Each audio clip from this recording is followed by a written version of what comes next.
आरक्षण हा गरिबी हटावचा कार्यक्रम नाही, गरिबांना अधिक देण्याचं काम झालं पाहिजे। आमच्या ताटातलं आरक्षण आम्हाला राहू द्या असं महत्त्वाचं विधान छगन भुजबळ यांनी वडीगोद्रीमध्ये केलं। मराठा समाजाला तुम्ही वेगळं आरक्षण द्या असं देखील महत्त्वाचं विधान छगन भुजबळांनी केलंय। हातावर हात धरून बसलो असतो तर काही होणार नाही असं भुजबळांचं म्हणणं आहे। आमच्यावर अन्याय होतोय, कधीपर्यंत सहन करणार असा सवाल भुजबळांनी केलेला आहे। एक लक्षात ठेवा, आरक्षण हा गरिबी हटवण्याचा कार्यक्रम नाही। आज मला दलित समाजातले लोक, आदिवासी समाजातले लोक आरक्षण आहे, बँक कलेक्टर झाले, पोलीस कमिशनर झाले, पण आजही झोपडपट्ट्यांमधून ते आमचे दलित बांधव आदिवासी राहत आहेत। गरिबी हटली गेली नाही।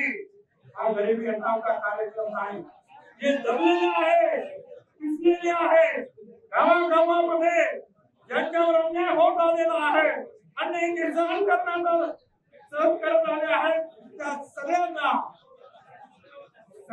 बरोबरीने स्थान मिळावं, हळूहळू ते समान पुढे यावे म्हणून डॉक्टर बाबासाहेब आंबेडकरांनी संविधानामध्ये आम्ही काही मागत नाही।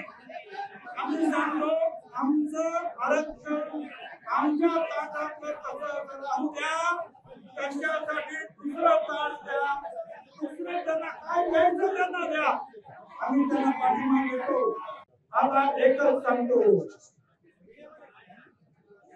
अब जंग लगी तलवार, जंग लगी तलवार पर अब धार लगानी होगी। कुछ लोग अपनी औकात भूल गए, शायद अपनी याद उन्हें लगी है। लोकशाही मराठी ऐका, पहा, जागरूक रहा।